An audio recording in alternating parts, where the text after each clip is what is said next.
Aïe aïe aïe aïe aïe aïe aïe. Comme si les 3080 n'étaient pas assez sujets à la polémique en ce moment, Igor's Lab nous annonce que les 3080 custom sont potentiellement sujets à des crashs assez graves. Dans cette vidéo, on va parler de pourquoi ça crash, qui sont les coupables et que faire si vous avez une 3080 qui a ce genre de problème. Allez, c'est parti!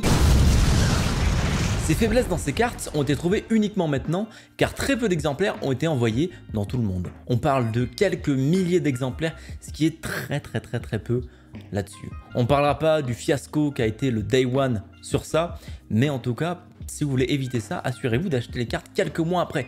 Ça vous évitera d'avoir ces petits problèmes. Et après qu'un bon paquet d'utilisateurs ait reporté ces problèmes sur Reddit et sur d'autres forums, Igor's Lab a décidé d'y jeter un petit œil, voir si ça venait bien des cartes ou le problème était de l'autre côté de l'écran. Ce qui arrive très souvent en informatique. Heureusement pour nous, ce ne sont pas toutes les cartes Nvidia 3080 qui sont concernées, mais seulement une petite partie qui ont décidé de faire leur propre design de PCB avec leurs propres composants. Pour que ce soit plus clair pour tout le monde, on va faire le point un petit peu sur toutes les cartes que vous pouvez retrouver dans le commerce. Vous pouvez retrouver dans un premier temps les cartes Founders Edition. C'est les cartes qui sont produites par Nvidia, qui correspondent au design de référence, mais avec quelques composants qui ont été changés pour permettre d'avoir quelque chose d'un peu plus premium à ce niveau-là. Ensuite, les cartes de référence qui sont des marques autres que Nvidia, mais qui respectent à la lettre les schémas et modèles qui leur ont été fait passer pour le PCB ainsi que ses composants.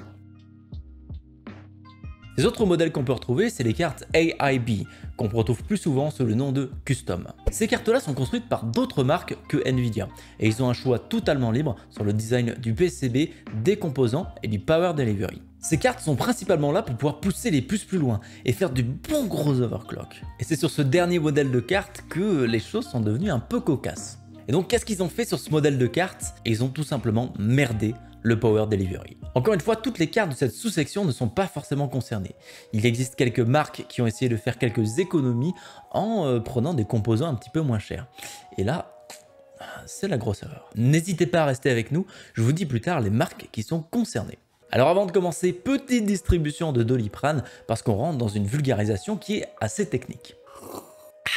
D'ailleurs, si vous avez la moindre question, n'hésitez pas à la poser en commentaire ou sur le Discord qui est dans la description. Je m'efforcerai d'y répondre le plus vite possible. Dans ce système de Power Delivery, on retrouve des composants qui sont particulièrement importants, les condensateurs juste à l'arrière du GPU. Ces condensateurs vont nous permettre de faire les choses suivantes. Ils filtrent le bruit présent dans l'électricité, nous permettant d'avoir la tension la plus clean possible. Du bruit dans l'électricité, ça n'existe pas.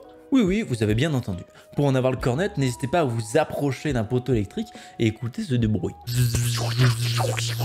Quel bruitage exceptionnel! C'est essentiellement ce qui se passe dans vos circuits, mais un ratio bien plus faible qui vient dégrader quand même le signal électrique. Et pourquoi c'est important d'avoir la tension la plus clean possible? Pour assurer la stabilité du composant.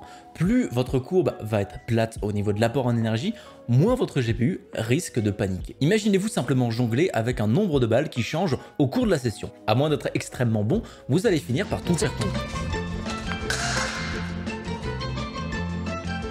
En termes de condensateurs, à l'heure actuelle, deux modèles sont utilisés. Les condensateurs POSCAPS ou SPCAPS, c'est le modèle le moins coûteux qui offre des performances moindres à haute fréquence. Ensuite, vous avez les MLCCs, qui est un modèle plus coûteux mais plus efficace que les POSCAPS, surtout à très haute fréquence. Et si on ramène un peu ça au monde réel, les MLCCs sont des Ferrari, les POSCAPS sont des Fiat Multipla. Les deux voitures font très bien la même chose, mais on tapera pas un record de vitesse avec un Multipla, à part si on s'appelle Brequin.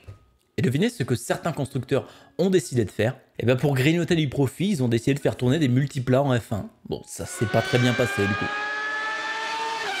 Vous retrouvez normalement sur ces cartes 6 modules et en fonction de la puissance, vous avez besoin de plus ou moins de MLCC.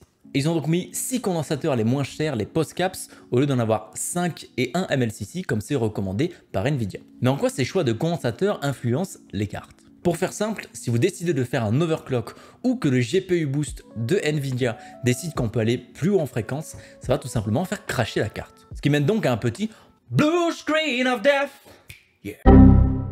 Ok, ça crache, mais quelles en sont les raisons? Lorsqu'on augmente la fréquence, on va consommer plus d'énergie. Et qui dit plus d'énergie, dit plus de travail au niveau des condensateurs. Si ceux-ci ne sont pas de suffisamment bonne qualité ou pas calibrés pour gérer des hautes fréquences, ils vont tout simplement laisser passer du bruit. Trop de bruit dans le signal, entraînant une panique GPU, et ainsi de suite. Et oui, il y a 400 km/h, le moteur du multipla pète, c'est normal.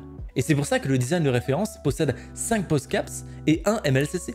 À lui seul, il va permettre d'apporter une meilleure capacité de gestion du courant à haute fréquence, ce qui va vous permettre de faire un petit overclock ou de gérer tout simplement NVIDIA GPU Boost. Évidemment, plus vous allez avoir de MLCC, plus vous allez pouvoir overclocker, mais plus ça va vous coûter cher. Et pour bien comprendre ce qui se passe, je vous fais encore une fois une petite analogie avec des voitures. Disons qu'une Ferrari peut atteindre les 300 km/h, vitesse de pointe garantie par le constructeur. Mais on peut voir que certains modèles de ces Ferrari atteignent les 320 km/h en vitesse de pointe. Sur votre Ferrari à vous, il y a une petite pièce qui change, vous permettant d'aller seulement à 315 km/h. Mais ça reste le même modèle de voiture. Vous serez donc au-dessus de ce que le constructeur a spécifié, mais pas dans les meilleurs modèles. Et puis déjà, qu'est-ce que vous foutiez à 315 km/h, bordel? Et c'est ce qui se passe aujourd'hui avec les 3080 ayant seulement des POSCAPS. Elles respectent les fréquences constructeurs, mais ne permettent pas un overclock derrière. Mais alors qui sont les tricheurs? Pour l'instant, on a trouvé quelques marques possédant cet arrangement. Les marques Gigabit, Colorful et Zotac. Donc pour le moment, n'achetez pas de 3080 chez eux tant que le problème n'est pas résolu. Ce serait dommage de ne pas pouvoir utiliser NVIDIA GPU Boost correctement. En revanche, beaucoup d'autres marques ont joué le jeu, telles que MSI, EVGA, les Founders Edition de chez NVIDIA et Asus qui ont eux simplement mis 6 MLCC. Voilà, au moins vous êtes tranquille, aucun problème pour ces puces là. Par contre, elles vont coûter un petit peu cher. J'en profite pour rappeler qu'on parle ici des PCB custom, donc renseignez-vous bien quand vous achetez une 3080, les Founders Edition et les designs de référence sont totalement safe à ce niveau-là. Mais est-ce que tout ça a été fait par les marques et est-ce qu'ils étaient au courant?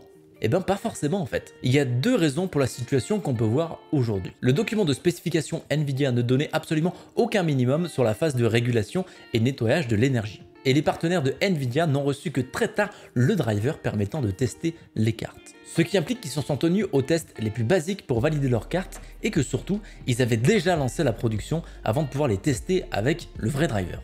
La faute n'est pas que sur les marques mais aussi sur NVIDIA qui a poussé son lancement alors que les partenaires n'étaient pas prêts. Et tout ça ensemble donne le fiasco qu'on a pu voir ces derniers temps.